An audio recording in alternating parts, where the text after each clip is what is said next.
tu ni khu in avelin pathian thua ki holim thei ki dinga imzevin hingjing pathian ka thangban him tu ni in pathian thua ki holim na dewa ka dei sa hi tu ni in phat le ni khu ai le thil hom san ho ka ven hi le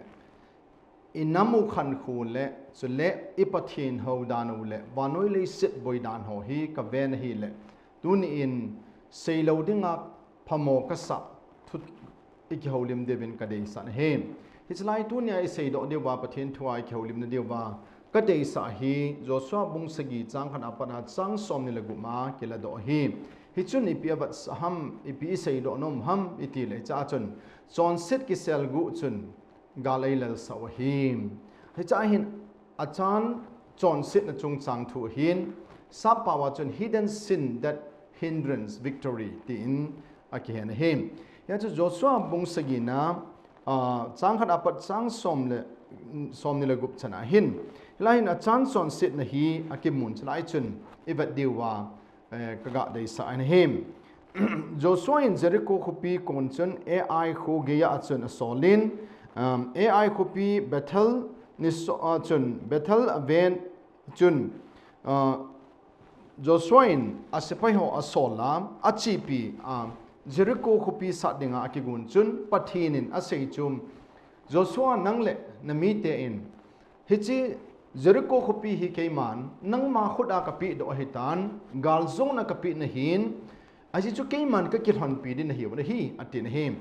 ahin la pathinin thu pi chu Joshua ko ma chun hichi Jericho khupi sunga hichi sana dangka ho ahilo lem hichi pon ho tipat pon nem ho hen lang isa kai zo si chi subset na Babylon ten anei ho thil ho zo si hi na la lo du hi ipizinam tele cho chu Chonset na le Israel te ringa ke pal na thang hui de ati pi na hem ahin la ichun Israel te cho kon ta win hi ji chun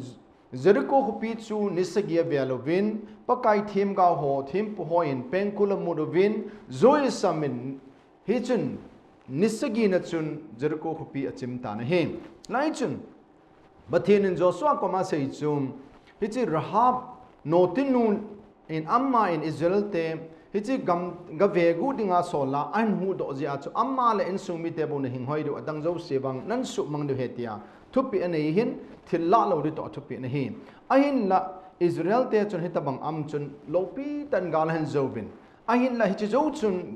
ai khopi neu cha sa na chiu chun Israel ten gal han lal ta win la chun elai chun pathinin golal na hin pi chu ipiji ham tele Chonset kiselguh chung gal eilelsah wa hi ti thu hi hidden sin that hindrance victory ti him dunia ki holim de ka de in khatna ka sei do nom chu ipiji a chu Chonset kiselguh chun gal eilelsah theu ham ipiji a chu Chonset kiselguh chun gal eilelsah theu ham ti him ka sei do nom khatna point khatna chu pathin to ikizop mat now asutan chu asutang thei him Chonset na chun Chonset kiselguh chun ikika wa pathian to hin broken fellowship with God hi the hi ti hi ka ga sei no nom him Chonset ai ki ti teng le mi pi het dinga Chonset hen lang ei ma chang bala mi mu lo wa Chonset he yong le hi chi Chonset ho chun pathian to ikika u atin tan the hi ti chu him hi chun hi chun ni pi sei nam dra breaking fellowship with God pathian to ikizop mat now chu asutan thei chu Chonset na hi chum Isaiah bung som nga le ko chang ni na chun na Chonset now chun na pathian to na khan gam hla na hi atin hi he chun sin has separated your iniquity has separated from your God ati so na hi chun Chonset na chun I pathian to ei su khan theu hi atin hi ahile lai chun sam som gup le gup chang som le ge na chun asei ki chu David in kalung thimai ke man Chonset na chu ka bop jinga he le hi chun pakai pathin ka tauna san lo de he atin him ni chu tunya ga sei do nom pen ta chai le chi chun ni pina bat sa ham tile Chonset kiselguh chun pathin to ei khan gam hla do hi atin he khatna chun ani na ka sei do nom chai le I tau now jing zong asu tang ji hi te cho it block our prayers na ichun ipia chu itau nau ki sukang the ham ipiji ham Chonset ki phung do lo unconfessed sin Chonset ki phung do lo ai lo le unrepented sin kiselguh chun itau nau asu tanzi hi atin him ichun ipichun block ges a bol ba ipichun 18 tanham Peter thakana first Peter bungthum chang somni na in ichun pakain ama mit mua hin a bezivin a he ti chonam the eyes of the Lord are on the righteous mit chon di ho chung achan pathin in amit hin a vezing in him aman ana kol jong angai pi anga na jong angai pi jing na he ti chonam ye chu Chonset am ting le the face of the Lord is against those who do evil he ti Chonset na bol ho chu pathin in adal ha ji he ti chum ai le Jacob Bible James bung li na chang thum na chun I ho in ithum zivin ai wang imupu be ipisi ham tele ithum khil ji we ticket so ai le proverb bung som ni le git chang ko na chun he turn if anyone turn a deaf ears to my instruction ke man ka sei pi ho hi angai lo tingu le ataw na auzong ke man ka za pi lo le di so sin and wrong motive can hinder blockage ya chu Chonset na le lunggel phalo chun pathian to ikang khan jiu ei khan gam la jiu he ti hi ka sei do nom kit na him point thum na chun weekend in inner strength na ilagaw hin kho le elung thim jeng udong chu asu hat mo ji hi ti chu Chonset I bol ba ai bol khil nei ba hi tiang le chun lung thima ki chat na ai le han san na ki nei thei ta lo he I pizina mitile I Chonset na ji wa chu ki hang san zo lo hi tai ti hi I sei lo nom him yachun weakness in inner strength I Chonset now min mo hi yong le hi chun ai hat mo sa ji hi ti sam som thum la ni chang thuma pat chang li chun when I keep silent my bones wasted away and my strength was sapped in heart of summer na yachun sam min yong ase chu hi chi Chonset na chun ka gu ka chang jing yong hi a hat mo sa ji na hi ti Hebrai bung som na ni chang khat na chun ai pham tele let us throw away everything that hinders the sin na ita sa chung ba Chonset ai pu gi sa ha jo si chu pai mang u hitin theu hite ati chum hichun ipia bat sa an ham tele hidden sin drain strength phun do lo Chonset ai ne hau chun I lagaw hin ko asu that mu som na ai la mang pi ba chule lagaw lam hal na to chon ai la mang pi he ti cho na ya chun point li na chun give room for spiritual defeat na hi chi Chonset na kiselguh chun gal lal na hi ji a chu ta sa le lagawa hi gal ilal ji hi ta na him so Bible a ko na ki mudung zuin iga bating le hin Chonset kiselguh chun ko ki hong ta bang he so mi o se in ne gu bolding cha gu bolding tol tha ding ai lo le drugs bolding cho jo si zone hu than hoi bol cho jo si kot ki hong ta banga nom ta lut na deng ki gen ai la hi chu na chai na chun thi na an pu lut de thi cho ye chun tunin ka ga sei do nom chum give room for spiritual defeat hi an chu ne Joshua bung sagina chang som la na pa na som la ni na chun ipi asayam itile Israel Chonset kathupi ka kitip na asu khial ji in amaho su mangding ke koisa thil phabep akila wa agu mangzo asain thil amaho thil keula achun asel uve hizi achu izel mite hin agalteo masanga pangzo lo hi ti cho ichi chelgu nei ji chun Joshua bung sagina chang som la som ni chun hilai chun a chance Chonset na chun Israel has sinned Israel ten Chonset na nei beti chu ami pi yo se Chonset hilo chu pathin Israel ten a bol loading ho a sei ho a bol je a chu a chan Chonset chun Israel te chu golal na pi in hem hitabanga chu tu nin jong ka sei ro nom chu ho ku ki cha te ho in tu ni a gale lalung henge somko le thum somko le gup chanin gale na bol win milong gal ai le naga gal bol win ilalu ba ne zo dong zo po bin la long ilal po ai la achai na jong am de po na hi amanin mail hei gal in nevin hitabang chu hikin na hi hitabanga ipham tele achan Chonset ji a chu Israel ten gal alal banga chu e ho la jong chu Chonset na ji a chu gal ilal naw tam tam hi tyong chu ka ga sei dong nom kin na hi Bible says to Israel cannot stand against their enemies Israel te chu amelma te mai ba ding zo lo di wa hi chu ipijinam tele hi chi Israel te hi chi pun bu noi a chun Chonset na to cheng khom hi ti chom hi chu tunin ka ga sei onom chu ho ku ki cha te yong him tu lai gali bolovin a hi wangin e ho le ho ki tha to na ini win chule tu lai in kham na thei bolovin a hi lo le nam tong ka he ti ho zo sin jong kham na thei a ki ve bin me lo me chang so win ai lo cho chun kham na thei ai bol ta win chu ku hi lo win ho bung sung nu nga ho lam kai ho tam ta jong chu kham na thei a ki ve kit na lai he hi chu chun chi chon sin na chun I pathin to hin e khan gam ha hi ti chu ka ga sing no nom ne him ya chu fc bung ni na chang som ni som bung li na chang som ni la sagi na chun do not give the devil's foothold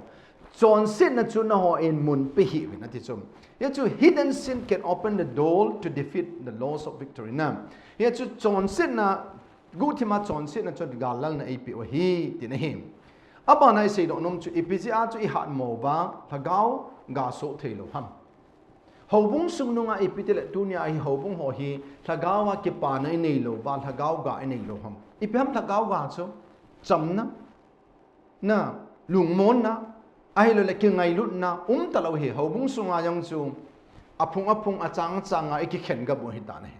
ai chu go hi lo ba chu thagau ga am lo na chu pam da thagau mang thai ho hindu ho muslim ho buddhist ho la pathin tu sailing ki gut ta lo hi chu thagau ga thei na lo chu ipji ham tele hi chi Chonset na Israel mangu chun him sin separate from God hi chi chonset na chun pathin to e khan gam tha hi tai sin hindrance prayer hi chi chonset na chun itaw na wadal ta na hi tai sin weaken the believers I chonset na chun ta chan cha te yo se chu I thaw nem sa wa I hat jo lo hi tai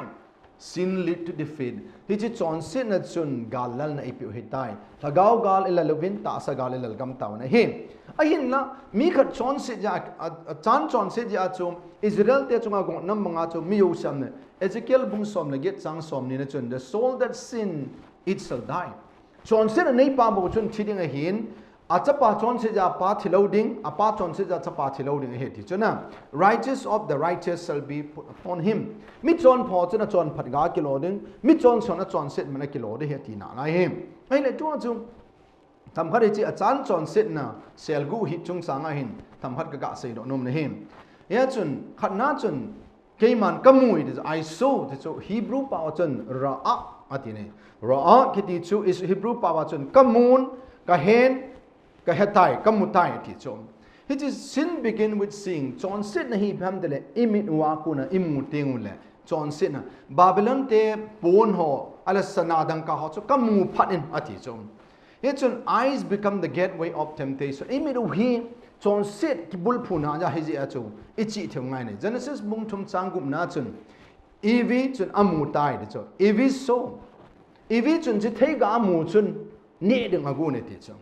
ai le amana chun second Samuel bung som la chang som ni a chun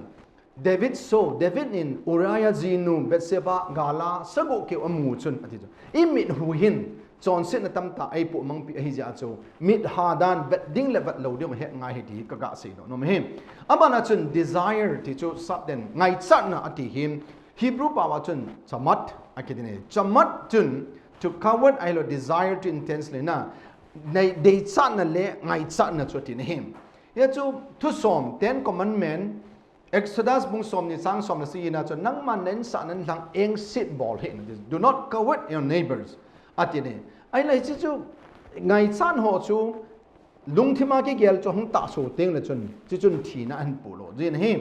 sin move to perception into internal craving na here chu is chi chonset na chu imu ho igel ho chu in to do teng le chun thi na pu he ti chona apana chu achan na bol che pham de le ke man kamu in ama ngai sa na ka nein kala e ti chu I took ti chu lakha Hebrew pa chun lakha atine lakha cha I take or seize or quality nen ke man he chu kamu phat chu ka kila tan ka sel gu tai ti ne he chun e chi dabang pathian in bol lo ding ati ho engai cha no wa imu ba engai chat ba ila ting la chun i pham da disobedient pathian thu ngai lo na ki pat na hi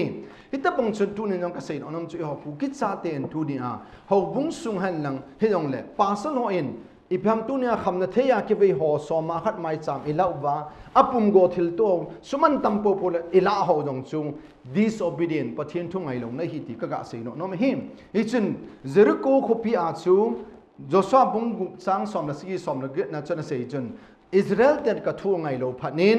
ฮิตบังจุเกมันก็ดินปีเทเราดิฮีที่สุด desire to X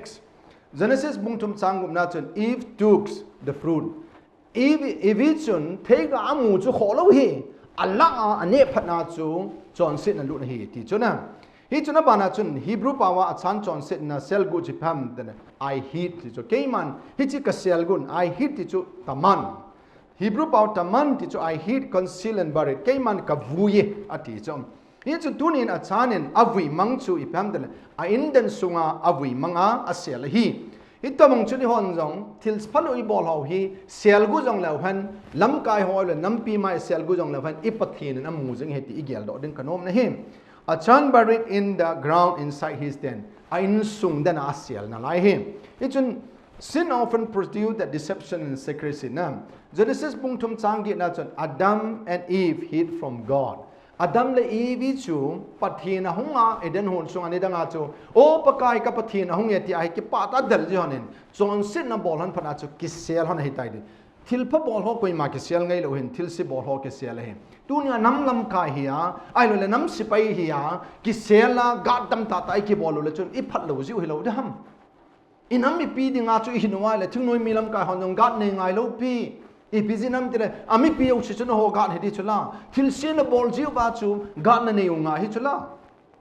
ฮิจุนเฮาบุ้งสุงอาจูปาสลอยน์เฮาเนตงวันทิลพายบอลติงฮาเลยเกจุมีพากันฮิติเกติเซยไงลูกปีชุล่าไม่ได้เห็นจุเมมฮิจุนฮิตบังจอนซิดจุนปามามาฮีอิดเอฟเฟกจอนซิดกาทำพัดกษัตริย์อนมหิมอีพามจะจอนซิดกาจุมloss of trust ตาสันนะน้ำลำกายหอยตาสลมาให้ตาหักเอาลำพยองเลยจนสิ้นนะจุนอินเดียเตียงมาเซลกูอินเดียเตียงเลยไม่ได้ตาสันตลอดเฮม broken relationship อีปัทเทียนตัวกี่ขันอินามีตัวกี่ขันนะมาเฮมจุกวยเลยว่าอิสาเตียวทูเตียวจะส่งสับเสร็จจังนั่นไรดิเฮมจุอีปัทเตียงฮาเลยอีหัวน้ำปีเฮมเฮาบุ้งหอยยังอีปัทฮาเลยเฮาวินเลียนตาเสาว่าช่วยไล่เสา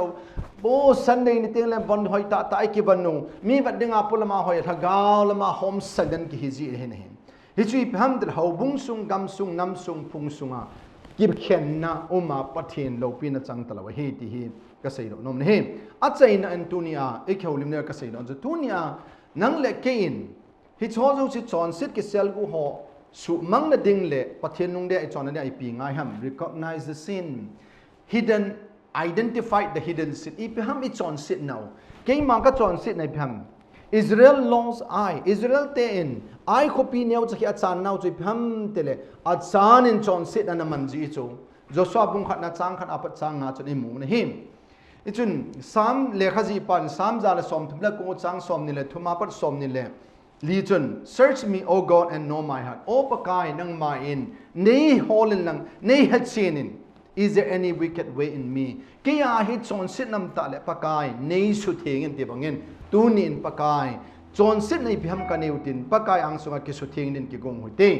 and ani na ka sei do nom to confess sin bright in the light Joshua confront the peoples of God revealed Joshua John sit cho ami te la dan sa lo cho akhe ni biham na bol khil ati a akko wa John sit na cho aman asu di in him ya chung Joshua bung sagi chang gu ma pat chang som na thumna chun akibu na him aban chun Joshua bung sagi chang som ne pat som nen a chan chun a chon sit na phung do ta na him tunia nam pi dinga Judas karat na hi le chon sit na pholing lang hung ki nung le lang nam pi mai le pathian mai chon sit phung la chun I ho bung sung le egam sung khang tau kit de him first John bung khana chang ko na chun ko hyang la chon sit na phuna chun pathian na ngai dam de ati na him It's an atum chana chaina ka sei do nom kit chaile remove the sin chon sit the chulamangin aticho eradicate against sins atsan has stolen it where that completely remove atsan in hichi sana dang ka la ho abol ho jo si cha Allah manguba jo so na su manga hicho jo su thing but as God represent return to the next better Joshua pung sagi na chang som ni lagup na chun hi chun pathirin an din pi ki tai de chunam Joshua pung ki chang khat na chun Israel ten ai khu pi chu lo thei ta na hi pathin lo pi na chang han ya chu second chronicle bung sagi chang le na chun kabina ki ko mi te cha ki neu sa wa hung taw wa ke ma mai lama hin ba tingu le ke man a chon se na wa kun ka gai dam ding aga mu dong ka su dam de tin hi hi chun tu ni in ka so pi de a chai na kha gyal de wa ka de chu walk in victory zona ta chun kal song khom taw hi te ti hene zona ta chun kal song khom taw te after removing sin Israel defeated I. Israel mite na mako na at salen sung mite la ne gu za cha gu se akisu mang phat chun pathin in Israel te cho din pi ki in I khu pi chu zona pe ta ve ti chu Joshua bungget na chana ki mun him he didn't sin block victory Chonset na chun nam ga lal da ap wang ho bunga zong chu thagau ga so thei lo him removing sin open the part of God's blessing Chonset na chu dal ha wa Chonset na chu aya isu thing ting le pathina ko na phat thei na hum de hi atin him he chun tunia isei do nom pe no thu chai na chu victory come after confession Chonset na chu ngai dam na ipun do Chonset na chu in ipun do wa pathina ngai dam na ichan tiang la chun it cleanse and restore a su thing sa wa he chun phat thei na hin bu de hem dunia kanam mi te hokoma ki holim da tunia isei do nom pen chu the hidden sin that hindrance victory I Chonset kiselguh chun eilelsah hi ji in Chonset na phungin pathin kom belo hitin pathin kom a inam piwa de tautin ho bung sunga jong thudi lamdin sot taw hitin ailole hitabanga hi pathin ni belo ba pathin kom ai Chonset na phonu le pathinin kukinam mitele e ho bung jo se phat the en bo de tai ti tu ne ai sei do na chung wa hen angai jo se pathin phat thei bo in tin hi cha hin thagau ga hung so jing ta hen ka ki pa em